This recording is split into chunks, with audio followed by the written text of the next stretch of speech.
dia a todos, é um grande prazer estar aqui com vocês nessa oportunidade.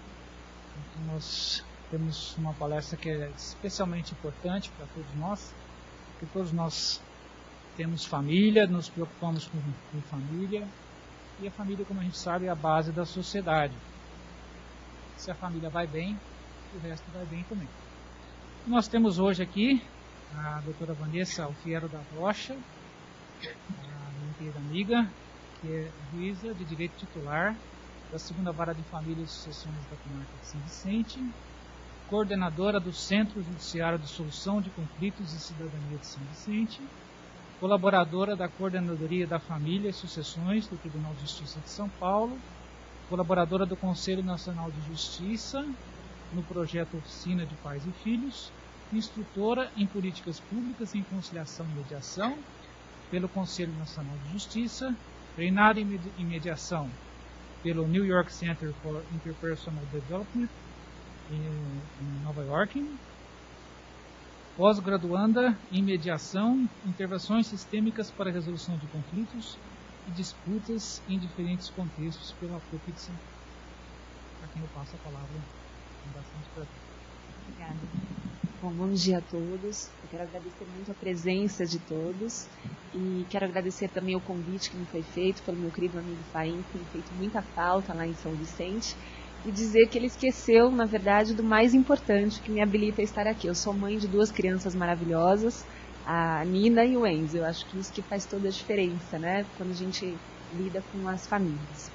E eu estou muito feliz de estar aqui e poder falar sobre um projeto muito importante para a humanização da justiça da família e para a redução dessa intensa litigiosidade presente na nossa sociedade, que é a Oficina de Pais e Filhos.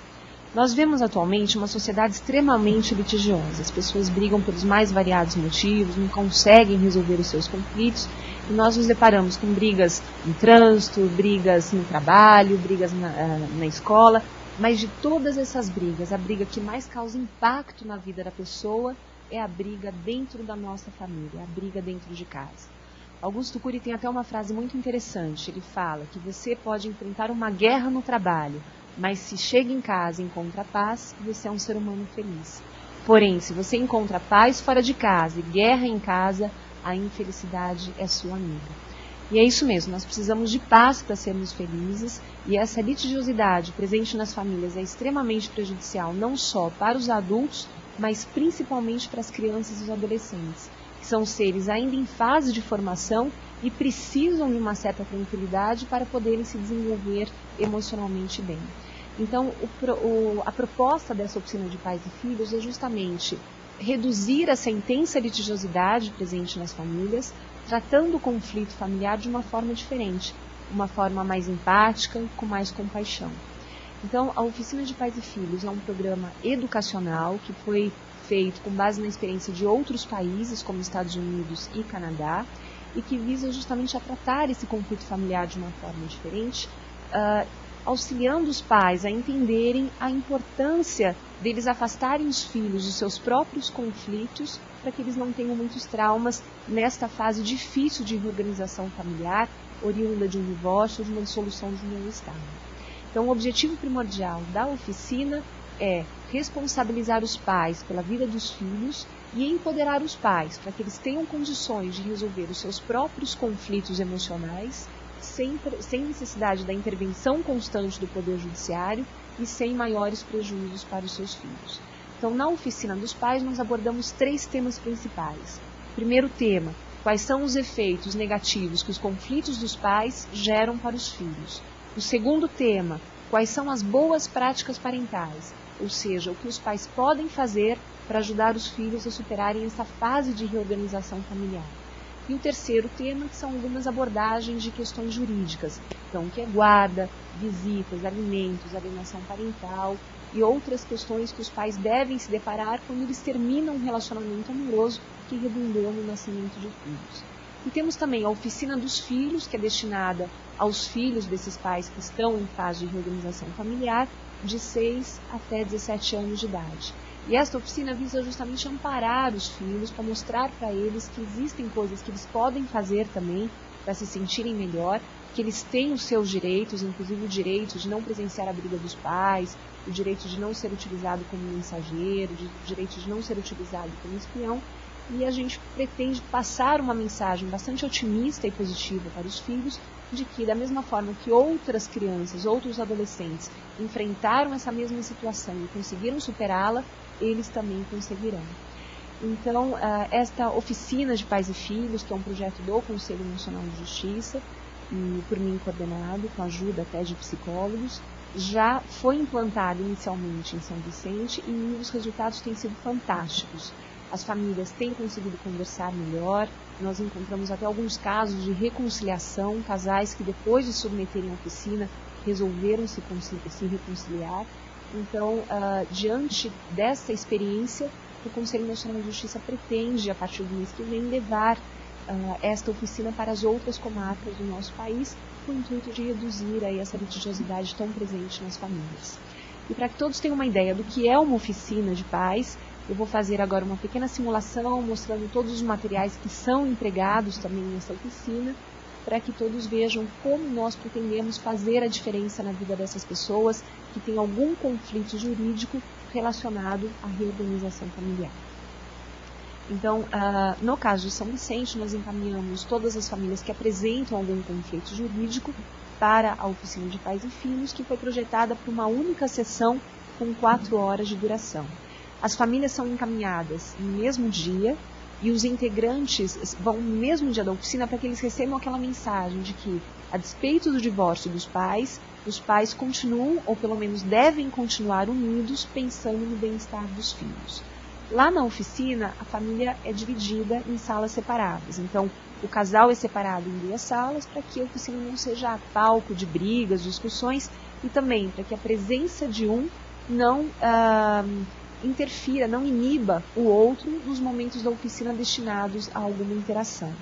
E as crianças ocupam também uma sala específica para as crianças e os adolescentes ocupam uma sala específica para os adolescentes.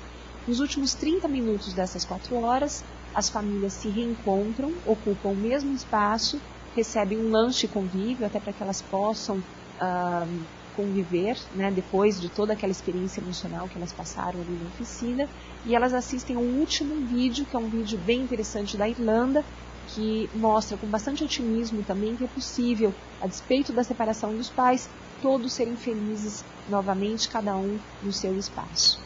Então esta é a oficina, os pais chegam na sala, cada um vai para um lugar, e aí no lugar os nossos instrutores, que são psicólogos, assistentes sociais e advogados com perfil colaborativo, conversam com os pais, expõem um pouquinho sobre o objetivo da oficina, dizendo que a oficina não visa avaliá-los, não visa julgá-los, aquilo não é mais uma etapa daquele laudo que é feito pelo serviço técnico, né? Embora nós também tenhamos psicólogos e assistentes sociais, mas o único objetivo é auxiliar os pais a se adaptarem a essa nova fase de suas vidas, sem arrastar os filhos para o meio dos conflitos. E, em seguida, as psicólogas, os instrutores, permitem que os pais se apresentem, então cada um se apresenta e fala um pouquinho de seus respectivos filhos. Depois nós mostramos para os pais que o divórcio é um evento muito comum, até para quebrar aquele estigma que havia no passado, de que o divórcio é um tabu, que as pessoas divorciadas vão enfrentar grande problema na sociedade. Isso não mais ocorre. O divórcio é comum. No Brasil, o IBGE revela que 30% aproximadamente dos casamentos terminam em divórcio, e nos Estados Unidos esse percentual é um pouquinho maior, 50% dos casamentos terminam em divórcio. E finalmente nós mostramos também que o divórcio não extingue a família. Na verdade, nós temos vários tipos de família atualmente, não só a família tradicional nuclear, que é aquela composta pelo pai, a mãe e os filhos, nós temos outras modalidades de família que também são igualmente importantes no nosso cenário. Então é muito importante que os pais saibam que, a despeito do divórcio, eles continuam compondo uma família junto com os filhos. E como eles continuam unidos, eles devem colaborar na parentalidade. E nós mostramos também que o divórcio é muito difícil. Embora ele seja comum, ele ainda é o segundo evento que mais causa impacto na vida de uma pessoa, perdendo apenas para a morte. E por que o divórcio é tão difícil? Porque ele é uma fase com muitas mudanças e muitas perdas. a perda de esperanças, expectativas, a expectativa do amor eterno, né? A perda de rotina e estrutura, a necessidade deles lidarem com questões legais, que costuma impor um certo desgaste emocional também. As mudanças sociais que o divórcio acarreta, geralmente existe uma queda no padrão de vida por conta do divórcio, as mudanças no papel parental, a perda de amigos e parentes por afinidade e mudanças na estrutura da família. E aí nós começamos uma fase na oficina que é uma fase de interação. Nós perguntamos para os pais, e você? Como você se sente diante do divórcio? E nesse momento, cada um dos participantes tem a oportunidade de falar um pouco sobre os seus próprios sentimentos sobre o divórcio. E em seguida nós mostramos os sentimentos que comumente ocorrem em um divórcio: a depressão, a ansiedade, a raiva, a culpa, o alívio, o medo, a vulnerabilidade.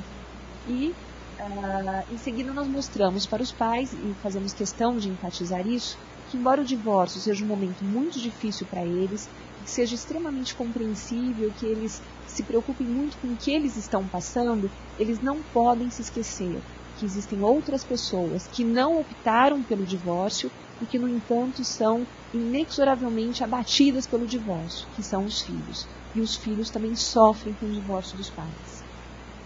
E os filhos passam por essa fase que são os estágios da perda e do luto. Primeiro é a fase da negação.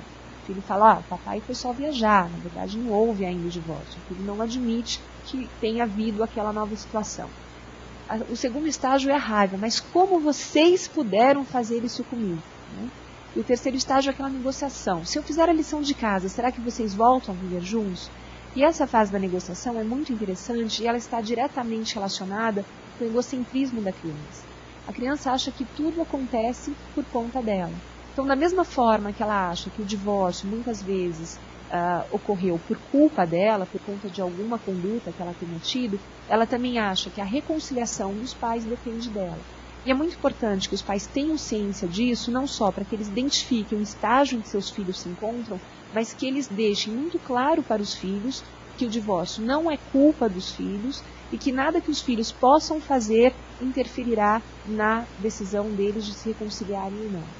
Até para que os filhos possam aceitar o divórcio e prosseguir nos estágios até chegarem ao estágio final da cura. Em seguida, nós temos a fase da depressão, em que a criança deixa de se dedicar às atividades que lhe davam prazer, justamente por não encontrar mais aquele prazer. E depois nós temos a fase da aceitação. Papai e mamãe não vão viver mais juntos, mas olha, até que é legal ter duas casas. Né? E finalmente a fase da cura, a criança percebe que a família continua uma família diferente daquela original, mas continua uma família. E em seguida nós temos vários sentimentos comuns que as crianças têm por conta do divórcio dos pais. O abandono, a decepção, a raiva, o medo, a ansiedade, a culpa, a negação, a rejeição, a depressão e o choque. Mas, mesmo diante de todos os problemas que o divórcio acarreta, o pior, na verdade, pesadelo dos filhos não é necessariamente o divórcio, mas é o conflito intenso dos pais. E nesse ponto, nós fazemos questão de enfatizar para os pais que as pesquisas revelam que o divórcio em si não é o mais prejudicial. É o nível intenso de conflito para o qual os filhos são expostos que é o mais problemático no divórcio.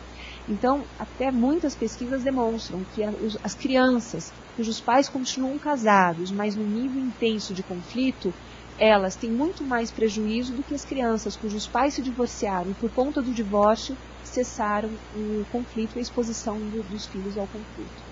Então, nós queremos alertar aos pais para que eles tomem muito cuidado com essa exposição dos seus filhos aos seus conflitos.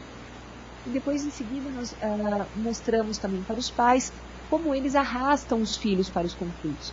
E aqui nós iniciamos um novo momento de interação, nós oportunizamos que os próprios pais respondam a essas perguntas e em seguida nós mesmos mostramos como isso pode acontecer. Então, no caso dos pais ligarem na frente dos filhos, falarem mal um do outro na frente dos filhos, usarem os filhos como mensageiros, usarem os filhos como espiões e usarem os filhos para se vingar do ex. Então, isso é muito prejudicial e deve ser evitado. E em seguida, nós propomos também um exercício para mostrar para os pais o perigo deles estabelecerem determinado padrão de conduta para os filhos, porque a forma como os pais agem vai nortear a forma como os seus filhos vão agir em suas vidas. Então, para mostrarmos isso, nós sugerimos um pequeno exercício que é feito para que o pai pense: você já foi arrastado para o conflito de seus pais? E o que você sentiu? E você já se flagrou agindo da mesma forma em relação ao seu filho? E em seguida, para mostrar aos pais justamente esse perigo da repetição do padrão de conduta, nós mostramos o primeiro vídeo, que é o vídeo Vida Maria, do diretor Márcio Ramos. É um vídeo brasileiro que retrata a vida no sertão do Ceará e mostra justamente isso, como os padrões de conduta vão se repetindo. Então eu só pediria para que eles apagassem a luz. Obrigada.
Maria José, tu não tá me ouvindo chamar não, Maria?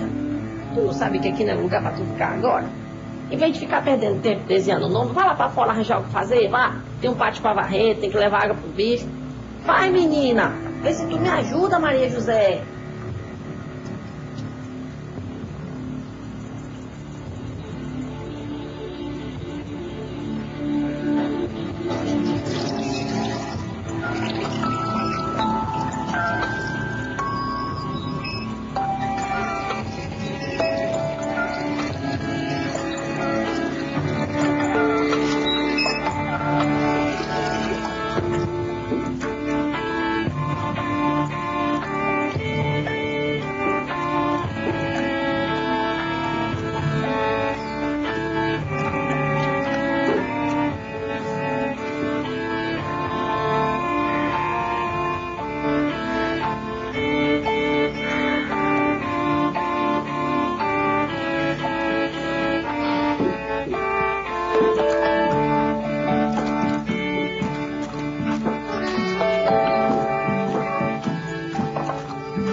Bença, pai. Deus abençoe. Tudo bom, Maria? Tudo bom, Antônio. Vem aqui, deixa que eu levo. Não precisa não, Antônio.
Desça, mãe. Deus abençoe. Deus abençoe.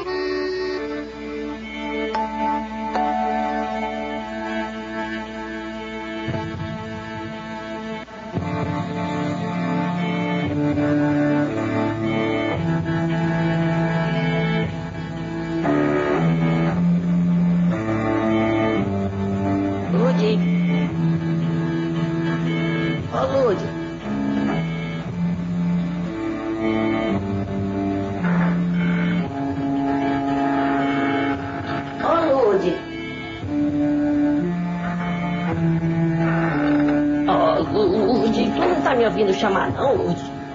Tu não sabe que aqui não é lugar pra tu ficar agora? Em vez de ficar perdendo tempo desenhando o nome, vai lá pra fora arranjar o que fazer, vá. Tem um pátio pra varrer, tem que levar água pro bicho. Vai, menina! Vê se tu me ajuda, Lourdes.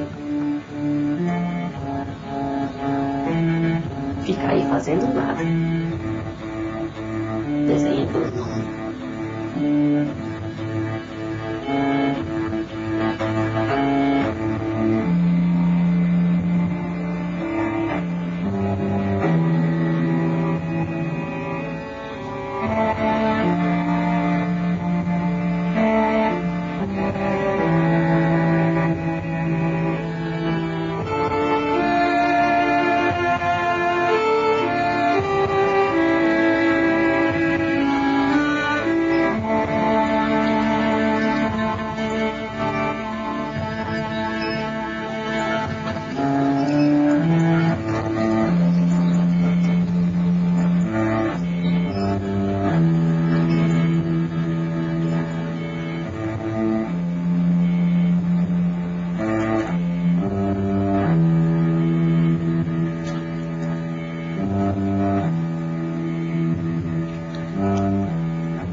Esse filme, na verdade, ele derrama muitas lágrimas na oficina, né? Ele já desarma aquelas pessoas que não sabem ainda qual é o intento da oficina.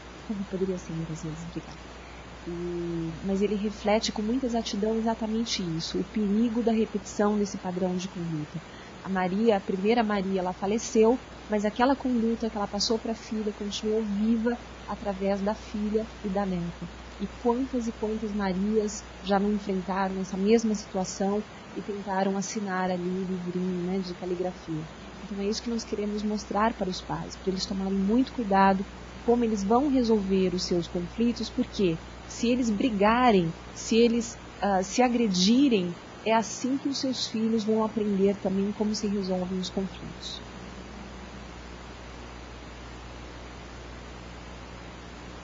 Só continuando nos slides, depois nós mostramos para os pais um novo filme. Esse é um filme muito curto, é um documentário de uma organização da Austrália, que visa justamente mostrar como os filhos estão sempre observando os pais, ainda que os pais não percebam isso, e como os filhos repetem as condutas dos pais. Por favor, podemos apagar as luzes?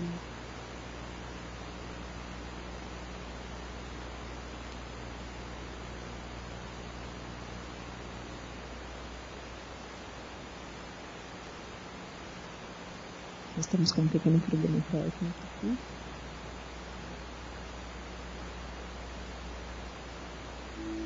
Looks like rain began to rain. Dark clouds gather and fill the sky. Don't know how to talk to me, just know how to say. Have you actually got a driver's license? Go back where you came from. Go back where you came from.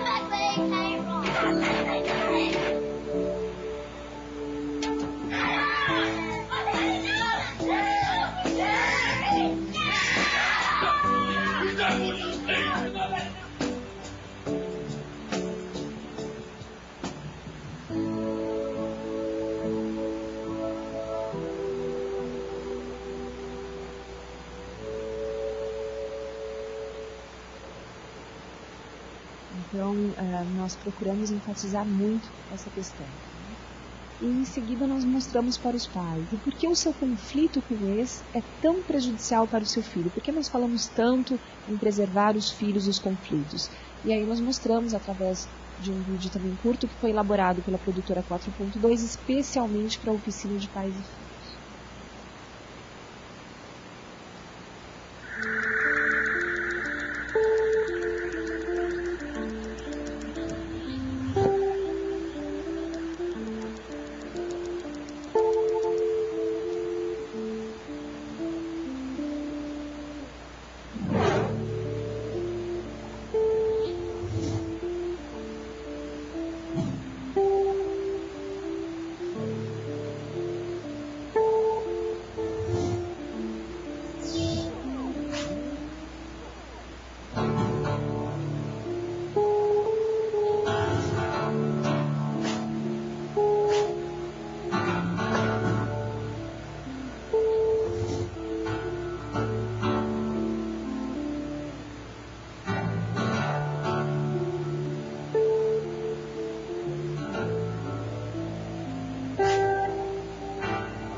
Com essa frase, nós queremos mostrar para os pais a necessidade deles se empoderarem. Né? Antes eles não sabiam o que o seu conflito podia causar aos seus filhos, mas agora eles sabem e o que eles vão fazer sobre isso.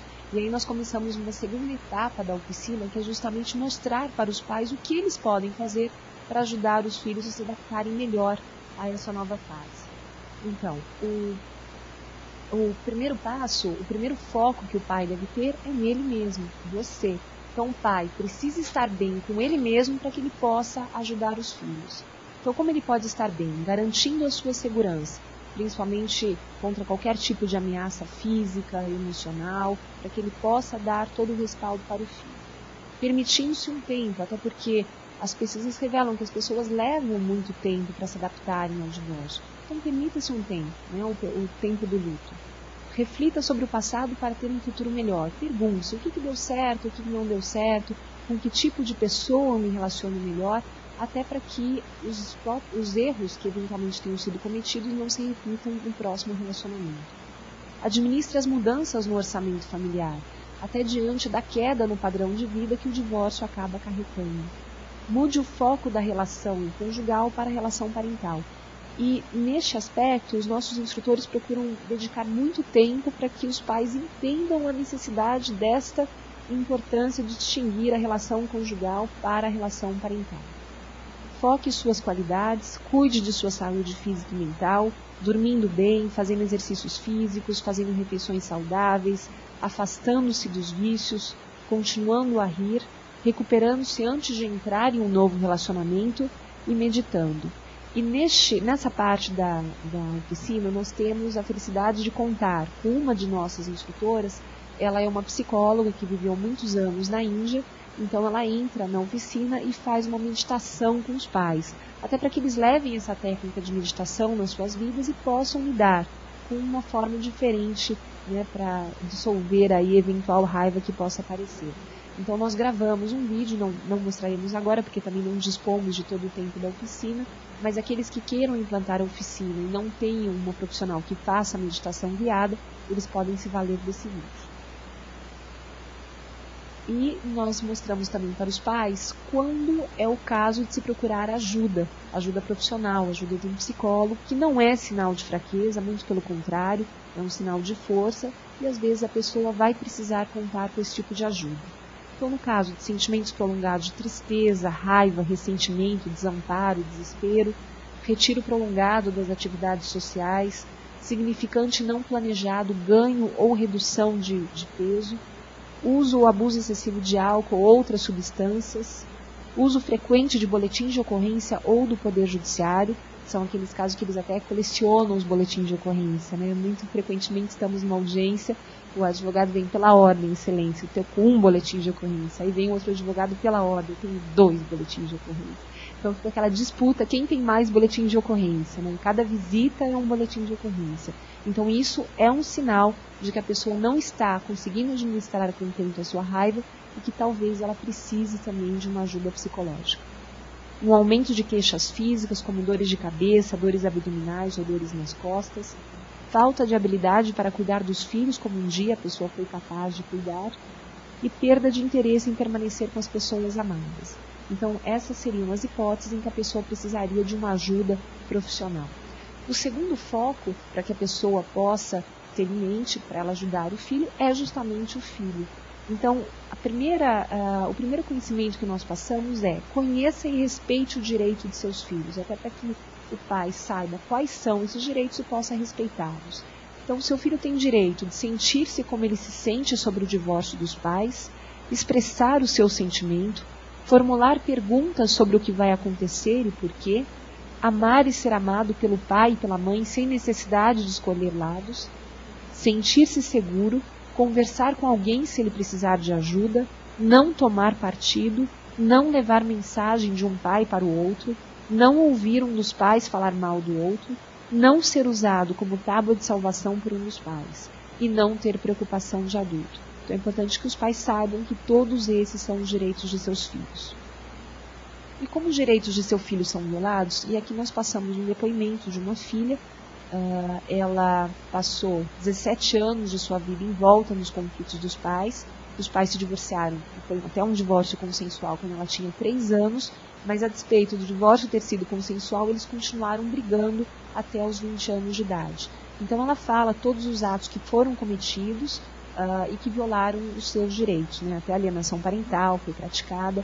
Nós passaremos apenas uns pequenos instantes desse vídeo, porque também é um vídeo bastante demorado, não queremos cansá-los.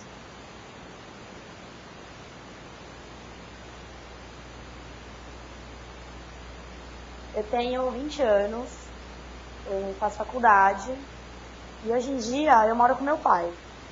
Mas quando meus pais se separaram, eu tinha 3 anos, quase 4, e o meu irmão tinha 8 meses. E os meus pais, a separação deles foi consensual. O problema mesmo, a briga, foi sobre a pensão alimentícia. Porque o meu pai, no começo, ele realmente não tinha condição de pagar. Meu pai não estudou, ele não tem diploma e ele não tinha condição. E a minha mãe entendia que ele tinha. Então, quando ele não pagava atenção, a minha mãe proibia a gente de vê-lo. E acho que ela não percebia na época o quanto isso fazia mal pra mim e pro meu irmão. Na verdade, o meu irmão era muito pequeno, eu não sei nem se ele lembra, provavelmente não, dessa fase. Mas a minha afetou muito, porque o meu pai, ele se casou de novo em pouco tempo depois. Questão de um ano e pouco. E, graças a Deus, ele se casou com uma pessoa que foi uma segunda mãe pra mim, de quem eu gosto muito até hoje, sendo que eles não estão mais juntos. Que foi a minha madrasta.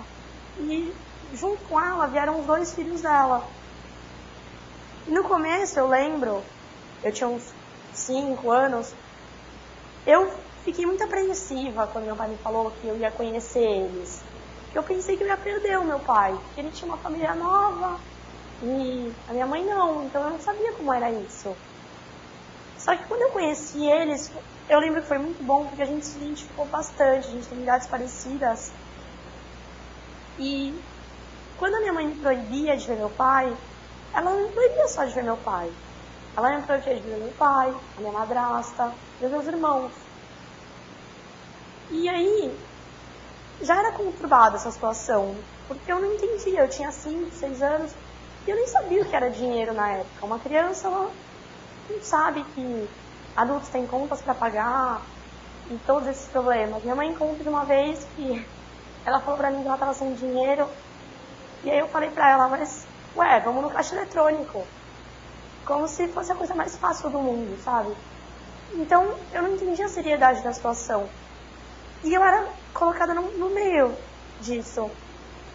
Meu pai não pagava, eu não podia vê-lo. E ao mesmo tempo, a minha mãe falava que ele era um vagabundo, que ele não queria nada com a vida. E que pai que ama de verdade sustenta. Então isso foi criando uma confusão muito grande na minha cabeça. O que só piorou quando a minha mãe casou de novo. Que foi a parte mais séria, assim, foi a parte que eles mais brigaram. Foi quando eu tinha de 7 a 14 anos. Minha mãe casou de novo, eu tinha 8, meu irmão tinha 5.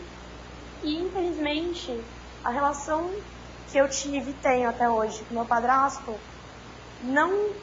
nunca foi tão boa quanto a que eu tive com a minha madrasta. Claro que com a minha madrasta também briguei e tudo, mas meu pai sempre tomou a frente da situação. E a minha mãe, por inúmeros motivos que eu não entendo, talvez eu não julgue, não, eu julgue, mas talvez eu nem entenda exatamente a ponto de poder julgar, mas ela deixou meu padrasto interferir muito. E quando eu ia para casa do meu pai, naquelas visitas agendadas, era uma a cada 15 dias, que para mim já era muito pouco, porque quando a minha mãe casou de novo, ela se mudou para outra cidade. E isso mudou muito a minha rotina, mudou toda a minha forma de viver, porque eu morava com os meus avós, então eu me afastei deles. Eu via os meus irmãos todos os dias e eles eram assim, um bálsamo. Quando a gente estava junto, a gente, claro que a gente brigava, né, como irmãos, mas a gente só se divertia, a gente só brincava. Era feliz, sabe? Quando eu mudei para outra cidade, eu fiquei sem chão. Eu fiquei morando com uma pessoa com a qual eu não me identificava e se intrometia muito na minha educação. E o que mais me deixava maluca com isso era o meu irmão. Porque o meu irmão, ele é muito introspectivo. Eu sou mais, eu levo as coisas melhor. E quando a gente é irmão mais velho, a gente tem a preocupação sempre do que o seu irmão menor está passando. Eu acho que deve ser parecido com o que uma mãe pensa dos filhos.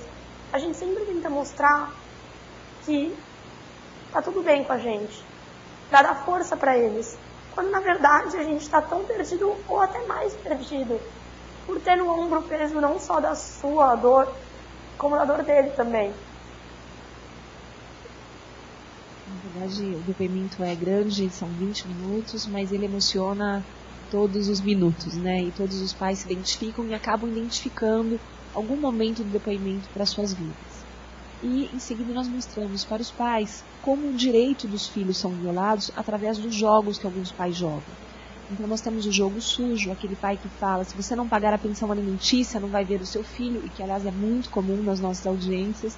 Às vezes as mães falam com tanta convicção, porque geralmente elas que têm a guarda, que como o pai não pagou a pensão naquele mês, ele não poderá visitar o filho, porque estamos lá para resolver a questão das visitas. E tamanha é a convicção que às vezes eu chego a procurar no código, mas peraí, cadê o artigo que fala isso, né? Porque parece que é uma lei entre as mães. E nós precisamos tirar isso da cabeça delas. Elas não são proprietárias dos filhos, os pais não são proprietários dos filhos, né? Então eles têm que zelar sempre pelo melhor. E esse jogo sujo realmente prejudica o filho. Nós temos um outro jogo mensageiro, aquele que fala, diga para o seu pai que se a namoradinha dele estiver lá esse final de semana, você não vai para a casa dele. Acaba utilizando o filho para dar mensagens desagradáveis para o ex. O manipulador, aquele que fala, eu comprei um ingresso para o show do Batman, mas é bem no dia de visita da mamãe. Né? E o espião, aquele que quer saber o que está acontecendo na outra casa. O pai extravagante, que compra presentes caros e até incompatíveis com a sua renda, com o intuito de comprar o amor do filho, para que o filho tome partido. O estraga prazer, aquele que fala, seu pai te levou para aquele circo chinfrim. E o destruidor de imagem, que destrói a imagem do pai ou da mãe na cabeça da criança. E nós também queremos mostrar para os pais como é importante que os filhos tenham convívio tanto com o pai como com a mãe. E esse convívio com os dois é muito importante pelos papéis diferentes que os pais representam na vida dos filhos. Então a mãe representa mais a flexibilidade, a emoção, a sensibilidade, e o pai já representa mais a disciplina, a racionalização e o intelecto. Então, para que o filho cresça de uma forma bastante emocionalmente tranquila, ele precisa ter o contato tanto com o pai como com a mãe. Em seguida, nós também mostramos para os pais como é importante eles ajudarem os filhos a expressarem os seus sentimentos, principalmente nessa fase difícil da vida de reorganização familiar, em que tantos são os sentimentos que os filhos enfrentam. Então, eles precisam exteriorizar esses sentimentos até para que eles lidem melhor com a tensão. Então, é importante para os filhos expressarem os sentimentos para que eles saibam o que estão sentindo, não somatizem doenças e aliviem também a tensão. E os pais devem ensinar aos filhos que os sentimentos não são ruins. As ações, entretanto, é que podem causar resultados ruins. Então, por exemplo, o fato do filho sentir raiva diante do divórcio dos pais é um fato totalmente natural. Os pais não podem condenar o filho justamente por sentirem raiva. Agora, eles precisam mostrar para o filho que raiva é normal. Agora, bater no irmão para expressar essa raiva não é normal. Aí sim eles devem agir. E como você, como pai, pode ajudar os seus filhos a expressar os seus sentimentos? Então, primeiro, estimulando a lidar com os sentimentos e a exteriorizá-los, ou através do choro, da pintura, evitando compensá-los com alimentos, até para que eles não desenvolvam um padrão alimentar nocivo. Se a mãe dá um pedaço de bolo para o filho cada vez que o filho está frustrado, então no futuro provavelmente o filho se tornará obeso. E validando os sentimentos dele. E essa validação dos sentimentos é extremamente importante porque é muito comum os pais invalidarem os sentimentos dos filhos. Então, por exemplo, o filho cai, se machuca e fala para a mãe, mãe, está doendo. A mãe, mais bem intencionada que esteja, o que ela fala? Não, meu filho, não foi nada. Mas como não foi nada?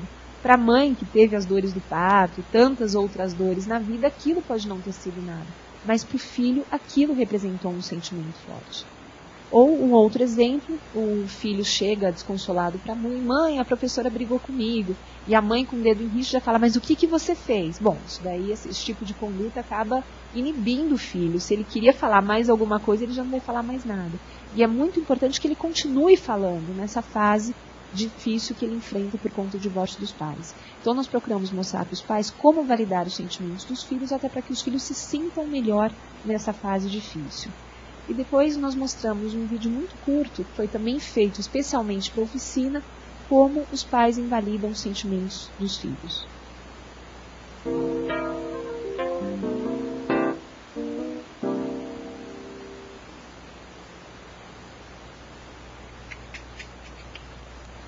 Mamãe, aconteceu uma tragédia. Uma tragédia? Como assim? A minha tartaruguinha morreu. Ai, credo, Bruno, isso é uma tragédia? Não me assusta à toa.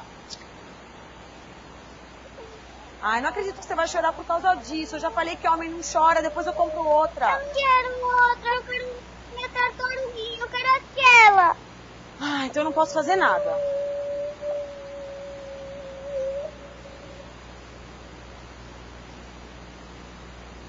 Na verdade, esse vídeo deixou bem claro, né, o que acontece com o filho quando ele tem os seus sentimentos invalidados. E depois nós mostramos para os pais. E como então validar os sentimentos dos filhos, já que isso é tão importante para eles? Então, o primeiro passo é ouvir o filho com toda atenção. O segundo passo é tentar identificar o que o filho está sentindo e mostrar para o filho que você entendeu o que o filho está sentindo. Então, nós damos aqui um pequeno exemplo. O filho fala, eu acho que o divórcio é uma droga. Então, quais seriam as declarações invalidando o sentimento dos filhos? Não seja louco, não é tão ruim assim, supere isso, você está exagerando. Mas temos também a contrapartida, as declarações validando os sentimentos. Eu entendo que você se sente triste e bravo com essas mudanças. O divórcio é difícil, mas lembre-se sempre que o papai e a mamãe amam você. Ou então, parece que você está se sentindo triste. Às vezes, falar sobre isso ajuda. Ou, parece que isso é realmente importante para você. E, finalmente, nós mostramos mais um vídeo, aquela mesma cena, mas com a mãe validando os sentimentos do filho.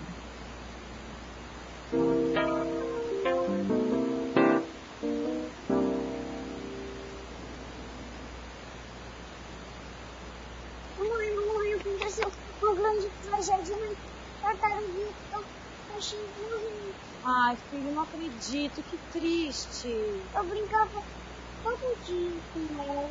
Eu sei, filho, é triste quando a gente perde um amigo, né? Mamãe era um melhor amigo. Eu sei, filho, mas o que importa é que o que vocês passaram juntos está guardado aqui, tá? É verdade. Essa cena mostra, na verdade, a diferença que a gente quer fazer na vida dessas crianças, para que elas se sintam um pouco mais acolhidas nessa fase difícil que elas enfrentam.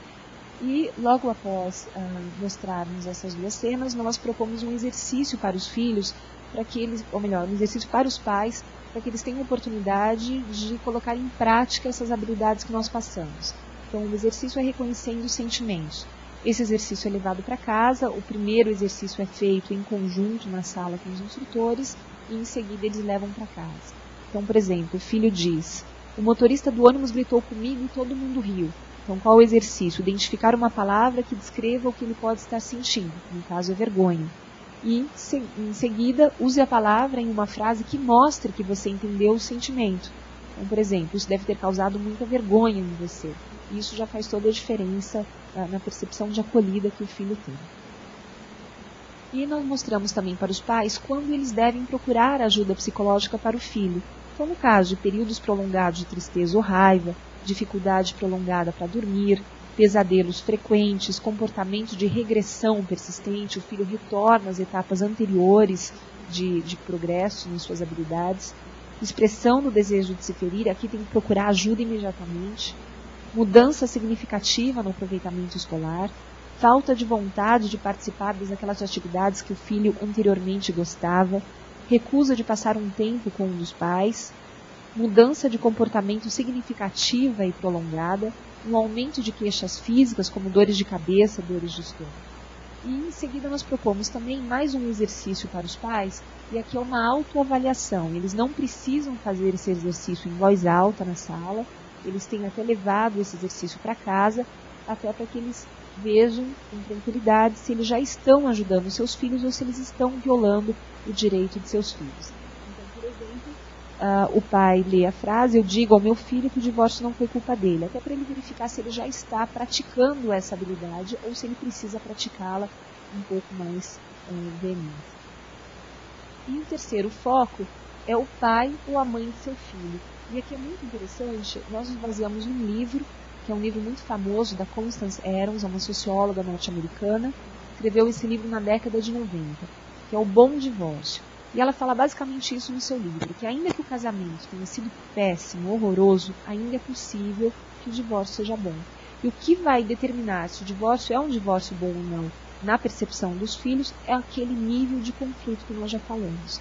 Então, com base nesse nível de conflito, os ex-casais são catalogados em colegas cooperadores, aqueles que se divorciaram, mas continuam colaborando um com o outro para promover o que é melhor para o filho, os amigos perfeitos, aqueles que continuam praticamente um casal, né? Só não dividem mais, né, o leito praticamente. Os companheiros zangados, aqueles que têm um nível de conflito bastante intenso, eles não conseguem se entender nem mesmo no que é melhor para os filhos. Os inimigos ferozes, aqueles que não suportam a presença do outro, são aqueles que colacionam os boletins de ocorrência. E o dueto dissolvido, aquele casal que se separa e um não ouve mais falar no outro. E com base no tipo de casal, nós temos a parentalidade paralela ou a parentalidade cooperativa. Então, são formas diferentes dos dois pais exercerem a parentalidade em relação ao filho. Na parentalidade cooperativa, os pais têm um nível de conflito bastante reduzido, então eles conseguem conversar sobre o que é melhor para os filhos. As cláusulas de visitas, por exemplo, conseguem ser bem flexíveis, eles conseguem até mesmo alterar essas cláusulas sem maiores problemas. E nós temos também a parentalidade paralela, no caso em que existe um conflito muito intenso e que eles não conseguem conversar. Então, neste caso, cada um faz o que é melhor para o seu filho, mas de forma isolada. E nós queremos mostrar isso para os pais para dizer que o pai pode continuar sendo pai e a mãe pode continuar sendo mãe, mesmo no caso da existência de um conflito intenso entre o pai e a mãe.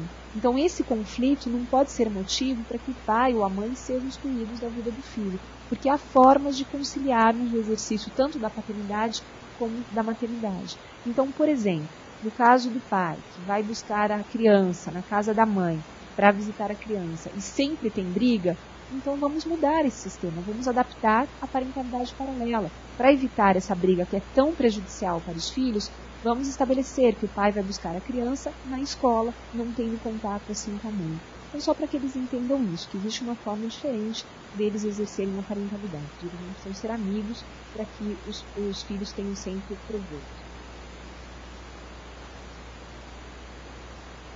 E em seguida nós propomos um exercício para que eles saibam como reduzir o nível de conflito, que é mais ou menos aquele exercício das visitas, que eles também levam para casa, se eles não têm tempo de discutir na oficina. E nós também damos mais umas dicas de uma parentalidade de sucesso. A primeira dica é colocar-se sempre na posição do ex. Então, cada pessoa tem a sua posição, tem o seu ponto de vista. E para conscientizar os pais da importância de se colocar na posição do ex, nós também propomos um pequeno exercício. Nessa parte da oficina, eles se unem em duplas e cada um conversa com o outro. Então, como foi seu último conflito com o ex? E como você se sentiu durante aquele conflito? E como o seu ex se sentiu durante aquele conflito? Até para que ele comece a exercitar, colocar-se na posição do outro. E por que colocar-se na posição do ex? E aqui nós mostramos um vídeo. Na verdade, ele ganhou o concurso, se não me engano, um curta de Berlim como melhor vídeo. E é muito interessante porque ele mostra justamente isso.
A importância da gente se colocar na posição do outro, né? O peixinho retomou aí a sua liberdade diante disso. E mais uma dica que nós damos para os pais, e eu acho que essa talvez seja até a dica mais importante durante a oficina toda, é comunicar-se de uma forma diferente.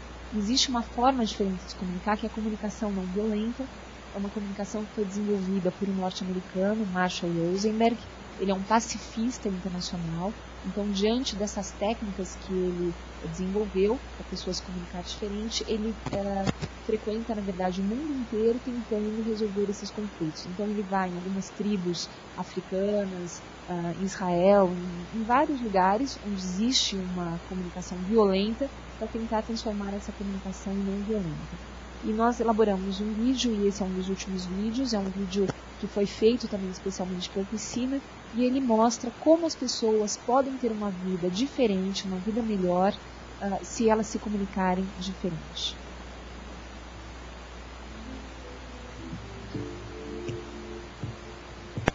Quando a gente casa, parece que vai ser para a vida toda. Parece que é algo tipo um fim de amor e que já chegamos ao final feliz.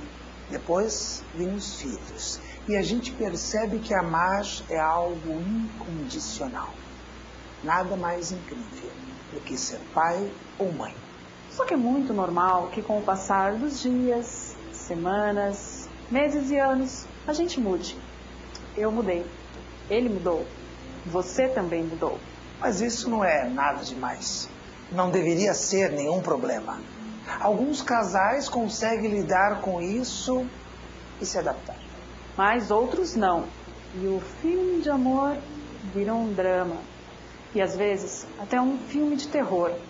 O problema é que no meio disso tudo tem outra pessoa que não deve sofrer porque simplesmente estamos separados.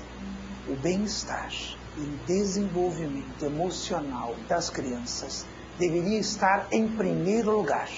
Mas tem gente que não consegue nem conversar direito depois.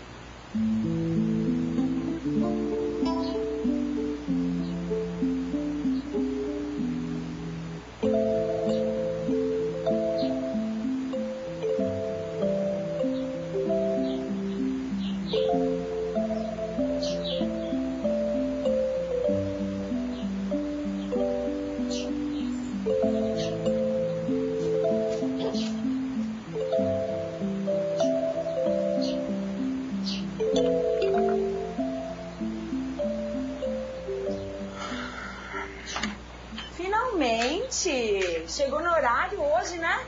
Só 2 horas atrasado. Ah, não começa, vai, Márcia. Mesma ladainha sempre. Eu tive um imprevisto. Ah, você teve um imprevisto? Que tipo de imprevisto foi dessa vez? Teve que levar outra antes? Ah, não, né? Teve que tomar saideira no bar? Você sabe muito bem que eu não bebo mais. E com quem eu saio, eu deixo de sair, não é da sua conta. Exagerem. Exagerando eu? Quem vê pensa que virou santo, né? Quem não te conhece que te compre. Toda vez é a mesma coisa. O menino não sabe se o pai vem ou não vem e eu tenho que ficar consolando ele.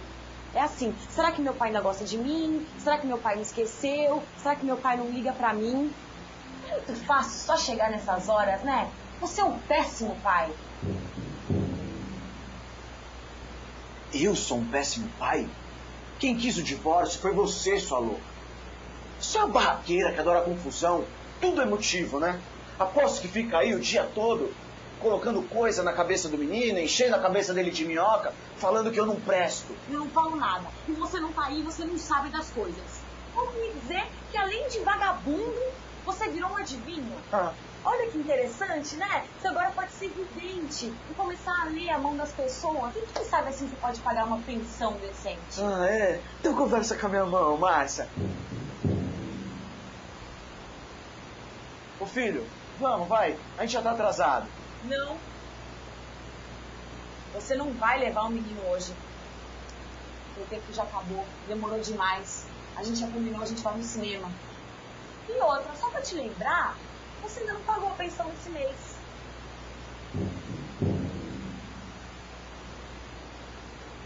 Mas isso também não tira o meu direito de levar o Bruno. Tá? E eu vou te pagar essa pensão. Ô Bruno, fala aí pra sua mãe que você quer passar o dia comigo. Mãe, hoje é o dia do papai. Bruno, fala pro seu super pai que eu vou ligar pro meu advogado e a gente se encontra no fórum.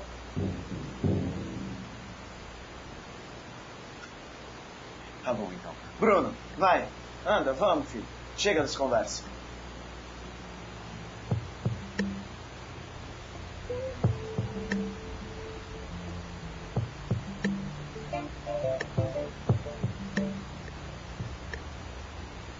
Vocês viram quantos problemas esse casal tem?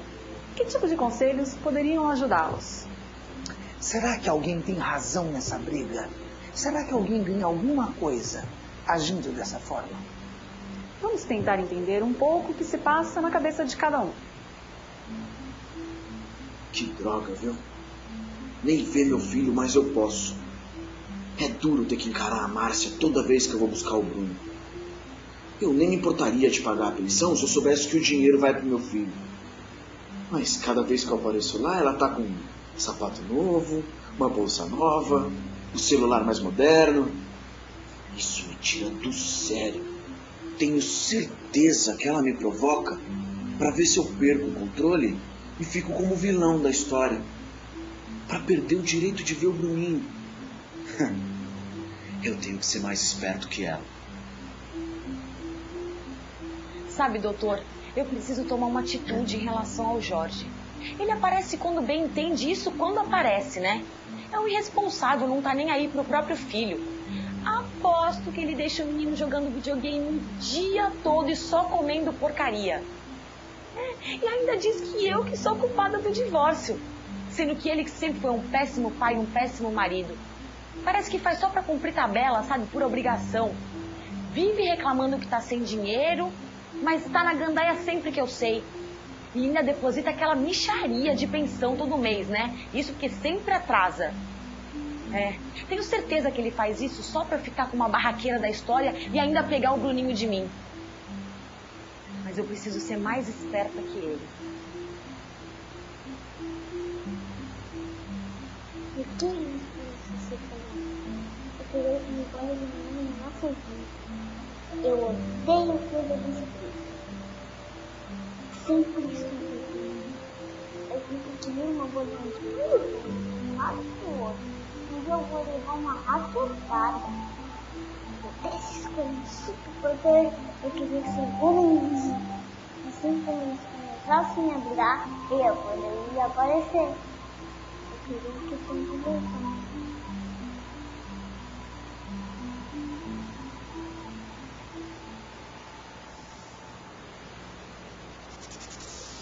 Você percebeu como Márcia e Jorge só fizeram as coisas ficarem piores? Agir com agressividade não leva a lugar nenhum.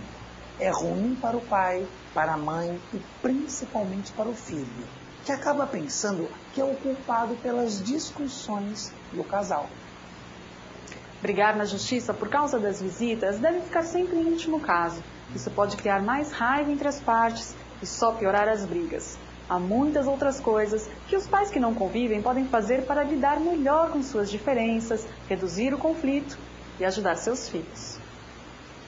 Nem sempre você poderá evitar o conflito, mas você poderá sim controlar a sua reação.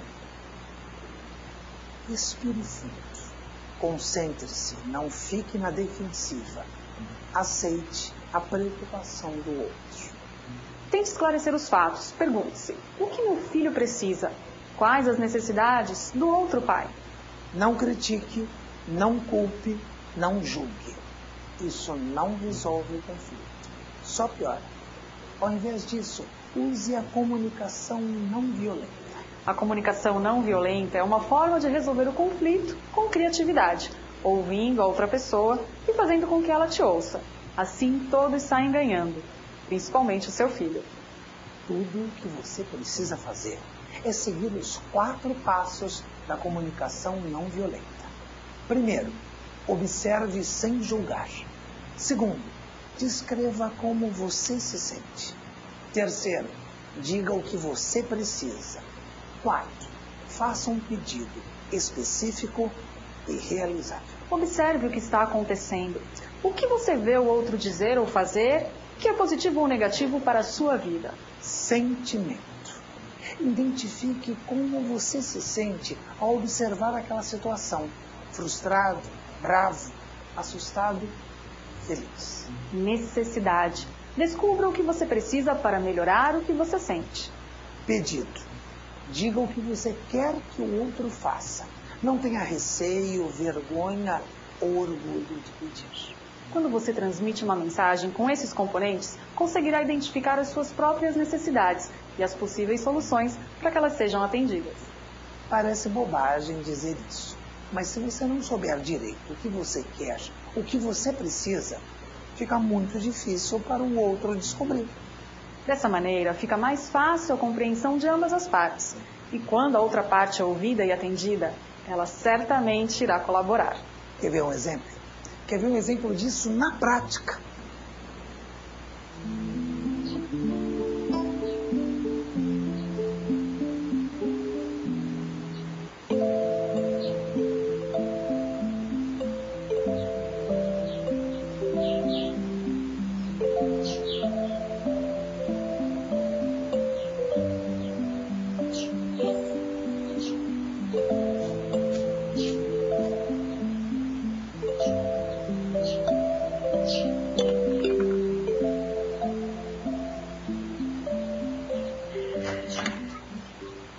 Jorge, você está atrasado há 2 horas. Você tem que cumprir o horário que a gente combinou. Eu perdi a hora, eu tive um imprevisto. Mas eu também nem atrasei tanto assim, vai. Ah, é? Você estava no engarrafamento ou estava engarrafando?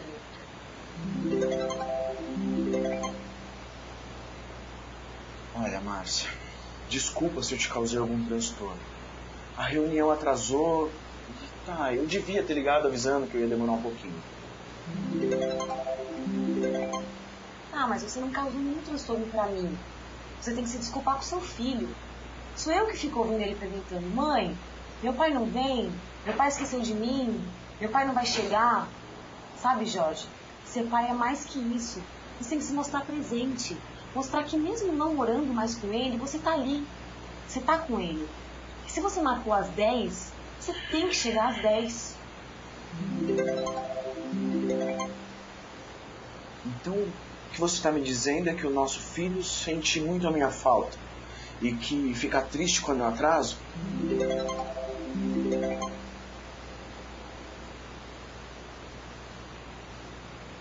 É difícil não ver ele, não estar com ele. Quando a gente vivia junto, eu estava com ele todos os dias. Agora eu só vejo ele nos dias de visita. Sabe, pra mim também é muito difícil essa situação toda. Por favor, mas da próxima vez manda uma mensagem, tá? Pro Bruno não achar que você não vem.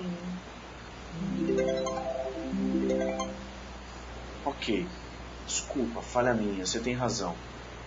Eu também preciso estar mais presente, mas meu trabalho está me matando, Márcia. Tá pronto, filho? Come direitinho, tá? Escova os dentes, não esquece de fazer lição de casa. E aí, filhão? Vamos?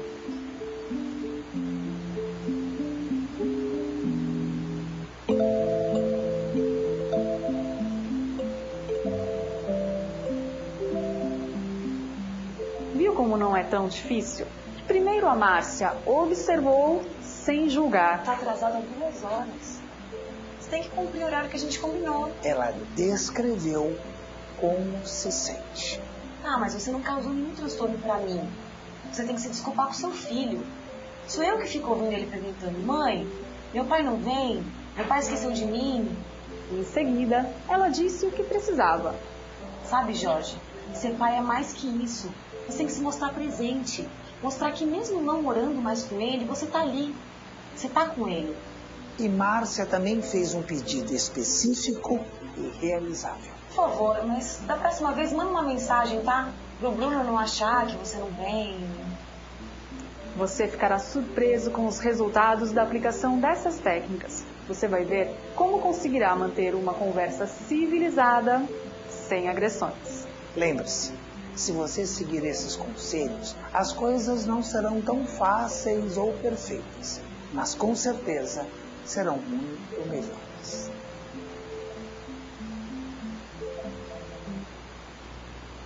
esse vídeo deixa muito claro o que nós queremos fazer com a vida dessas pessoas que nos procuram, né, através da oficina. É trazer um pouco mais de paz e viabilizar um relacionamento melhor entre todos os envolvidos para que os filhos se sintam melhor. E logo após esse vídeo, que bastante intenso, nós mostramos um exercício para que os pais aprendam essa habilidade que nós acabamos de passar, que é a comunicação não violenta. Então nós mostramos para eles como que eles podem transformar algumas frases que apenas aumentam o conflito em comunicação não violenta. E esse exercício é feito na aula com os nossos instrutores. Em seguida, nós passamos algumas dicas importantes para os pais sobre o convívio do filho com o pai e a mãe. Então, no caso, se você reside com o seu filho, encoraje o seu filho sempre a manter contato com o pai ou com a mãe. Lembre o seu filho de convidar o pai ou a mãe a participar daquelas datas festivas na escola.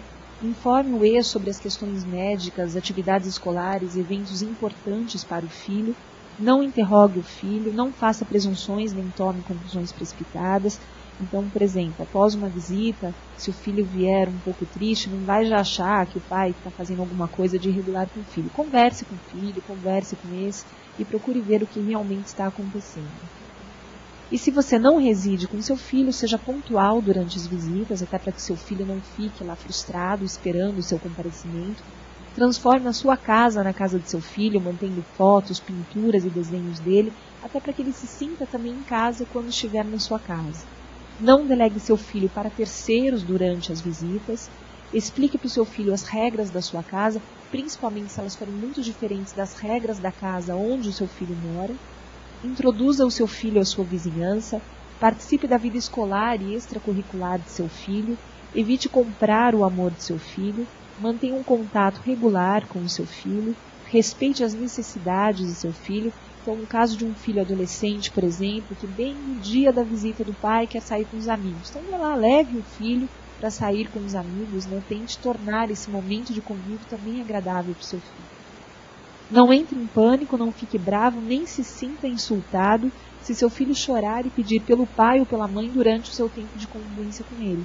Às vezes é só uma insegurança do filho, então permita que seu filho entre em contato telefônico com o outro só para ele se sentir mais seguro durante as visitas. Pague a pensão alimentícia em dia, tendo em vista que é uma exigência legal, seu filho precisa. Pagar a pensão alimentícia dá uma mensagem para o filho de que você se importa com ele. E pesquisas revelam que o pagamento pontual da pensão alimentícia está relacionado ao aproveitamento escolar da criança e a um desenvolvimento saudável e a um bem-estar emocional. E o pai ou a mãe que morar com o filho não vai precisar ficar ligando também no telefone, perguntando sobre a pensão e aumentando o nível do conflito. E depois nós falamos um pouquinho sobre alienação parental, abordamos o conceito, quem é que aliena e quais os exemplos do artigo 2º da Lei da Alienação Parental, para que os pais tenham uma boa noção do que é alienação parental, que infelizmente tem sido muito comum nos nossos fóruns atualmente. E as consequências da alienação parental para os filhos, até mostrar para os pais por que é importante eles não cometerem esse ato tão gravoso aí para o bem-estar dos filhos. Então, ansiedade, medo, insegurança, isolamento, tristeza, depressão, hostilidade, desorganização mental, dificuldade escolar, baixa tolerância à frustração, irritabilidade, descontrole urinário, transtorno de identidade ou de imagem, sentimento de desespero, culpa, dupla personalidade, inclinação ao álcool e às drogas, ideias ou comportamentos suicidas em casos mais extremos. Então, tudo isso pode acontecer com seu filho caso ele seja vítima de alienação parental. E em seguida nós propomos também um exercício para que os pais façam uma autoavaliação e vejam se eles estão cometendo algum ato que possa ser considerado ato de alienação parental. Então, por exemplo, eu permito que meu filho fale negativamente ou desrespeitosa sobre o ex na minha frente. Então, se você faz isso, tome muito cuidado, porque isso pode configurar alienação parental. E nós também, em seguida, aquele exercício, nós mostramos para os pais que se eles têm dúvidas se algum ato seu configura ato de alienação parental, então pense, quando vocês ainda viviam juntos, você já praticava esse mesmo ato? Então, por exemplo, seu marido estava viajando, ele ligava para o filho que estava fazendo lição de casa. O fato do filho estar fazendo lição de casa naquela época impedia que o filho atendesse o telefonema, então por que agora impede? Então tome muito cuidado para que não haja essa alienação parental. E em seguida nós mostramos para os pais todas as escolhas que eles devem fazer quando eles rompem um relacionamento e têm filhos menores. E o fazemos através do depoimento da desembargadora aposentada Maria Berenice Dias, que também se tornou nossa parceira nesse projeto, e ela dá um depoimento bastante interessante, e eu só não vou mostrar aqui porque é um pouquinho extenso, mas ele é bastante ilustrativo, ele mostra para os pais tudo aquilo que os pais têm que definir. Ela fala sobre guarda compartilhada, guarda alternada, alienação parental também, de uma forma bem divertida. E, em seguida, nós mostramos para os pais os pedidos dos filhos de pais separados. Isso daqui, na verdade, é fruto de um estudo muito interessante feito no Tribunal de Cochem, da Alemanha. É um tribunal que se preocupa muito com o direito de família, um direito de família mais sensível, mais humano. E eles estabeleceram esses pedidos que os filhos fariam para os pais. Então, por exemplo, os filhos falam: nunca esqueçam, eu sou a criança de vocês dois. Agora, eu moro só com um de meus pais e esse me dedica mais tempo, mas preciso também do outro. Não me perguntem se eu gosto mais de um ou do outro. Eu gosto de igual modo dos dois. Então, não critique o outro na minha frente, porque isso dói. Ajudem-me a manter contato com aquele dentre vocês com quem não fico sempre. Marque o seu número de telefone para mim ou escreva-me o seu endereço no envelope. Ajudem-me no Natal ou no seu aniversário para poder preparar um presente para o outro. Das minhas fotos, façam sempre uma cópia para o outro. Conversem como adultos, mas conversem. E não me usem como mensageiro entre vocês. Ainda menos para recados que deixarão o outro triste ou furioso. Não fiquem tristes quando eu for com o outro. Aquele que eu deixo, não preciso pensar que não vou mais amá-lo daqui a alguns dias. Eu preferia ficar sempre com vocês dois, mas não posso dividir em 2 pedaços só porque a nossa família se rasgou. Nunca me privem do tempo que possuo com o outro. Uma parte do meu tempo é para mim e para minha mãe. Outra parte de meu tempo é para mim e para meu pai. Não fiquem surpreendidos nem chateados quando eu estiver com o outro e não der notícias. Agora eu tenho 2 casas e preciso distingui-las bem, senão não sei mais onde fico. Não me passem ao outro na porta da casa como um pacote. Convidem o outro por um breve instante para entrar e conversem como vocês podem ajudar a facilitar a minha vida. Quando me vierem buscar ou levar de volta, deixem-me um breve instante com vocês dois. Vão buscar-me na casa dos avós, na escola ou na casa de amigos, se vocês não puderem suportar o olhar do outro. Não briguem na minha frente. Sejam ao menos tão educados quanto vocês seriam com outras pessoas, ou tanto quanto exigem de mim. Então, na verdade, são 20 pedidos, todos eles são lidos durante a oficina, e esses pedidos têm se mostrado muito impactantes. Até os nossos mediadores, nas sessões de mediação, acabam utilizando esses pedidos, e eles notam como os pais reagem a esses pedidos de uma forma bastante emocionante. Então, basicamente, esta é a nossa oficina. Com ela nós pretendemos trazer um pouquinho mais de paz à vida das pessoas, alertando os pais de que eles são responsáveis pela vida dos filhos e que há coisas que eles podem fazer sim para amenizar a situação dos filhos nesse momento tão difícil de reorganização familiar. Então, muito obrigada.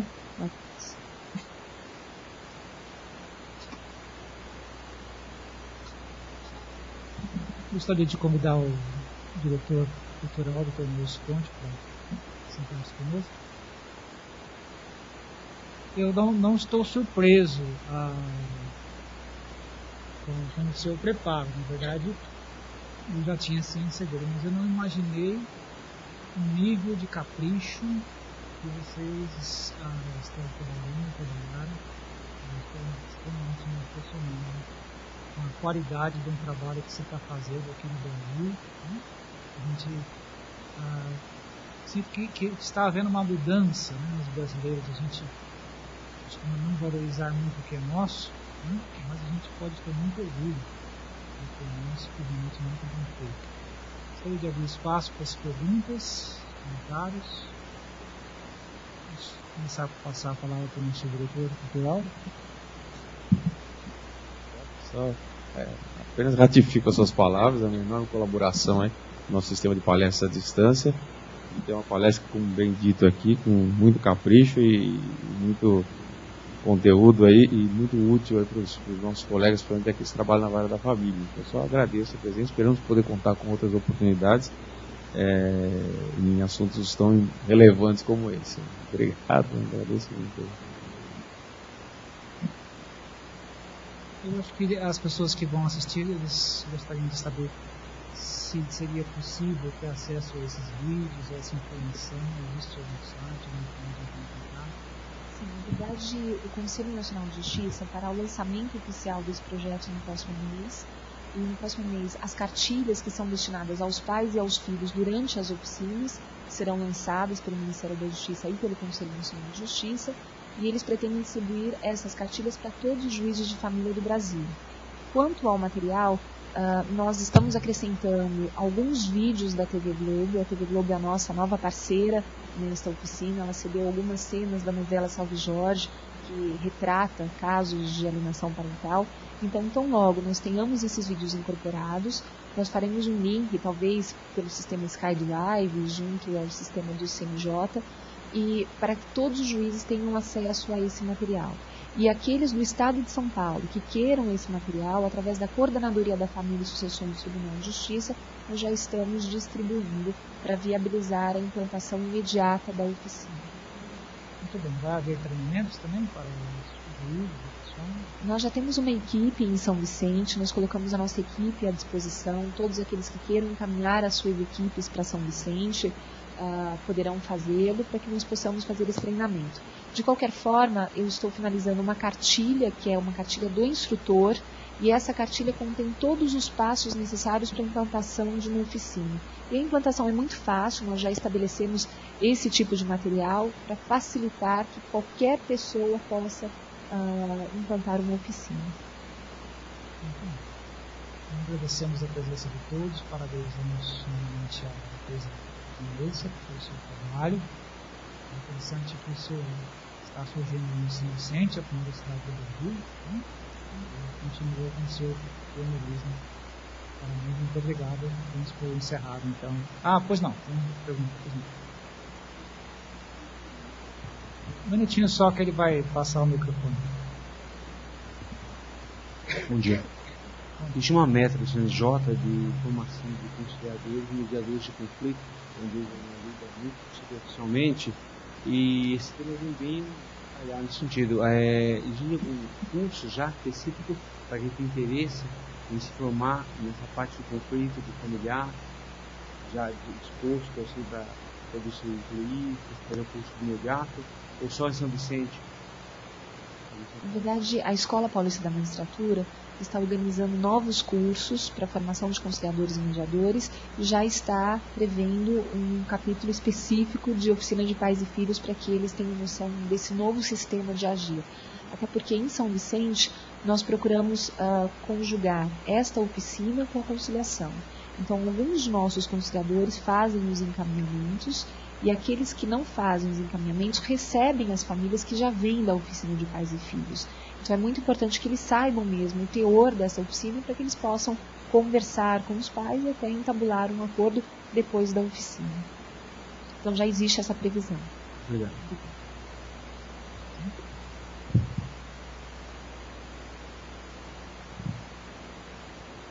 Eu só queria perguntar do procedimento em si. Essas oficinas são aos sábados e como que é essa convocação exatamente? É pré-processual ou processual? No caso de São Vicente, nós fazemos todas as quintas-feiras por conta da disponibilidade das nossas voluntárias. Porque lá todos os instrutores são voluntários, com exceção de uma que integra os quadros do Tribunal de Justiça, ela é psicóloga técnico-judiciária. Então lá nós fazemos todas as quintas-feiras. Mas para cada família é uma única sessão de 4 horas. Nós fazemos das 2 até as 6 horas da tarde. Como a oficina começou agora, eu já tinha muitos processos, eu tenho encaminhado as famílias em qualquer fase do processo e qualquer processo que reflita algum conflito que tenha repercussão nos filhos. Então, divórcio, guarda, até alimentos eu tenho encaminhado para lá se eu vejo que houve uma separação recente aí dos pais, né? E agora, o que eu tenho feito daqui para frente, logo que eu recebo a petição inicial, eu faço um convite, eu não convoco as famílias. Eu convido as famílias para que compareçam na oficina, marco uma audiência de conciliação para dali umas 2 semanas depois da oficina, e o prazo para contestar começa a correr só depois daquela audiência de conciliação, caso infrutífera a transação. Até para a gente pegar essas famílias no momento em que a litigiosidade processual não se instalou muito, né, não teve uma contestação, com todas aquelas acusações, e isso tem funcionado. Tenho até conseguido reconciliação depois da oficina. Sim, obrigada. Então, a oficina não é uma convocação, é um convite. Nós temos feito o convite. Mais alguém? Então, agradeço a todos. Muito obrigado a todos.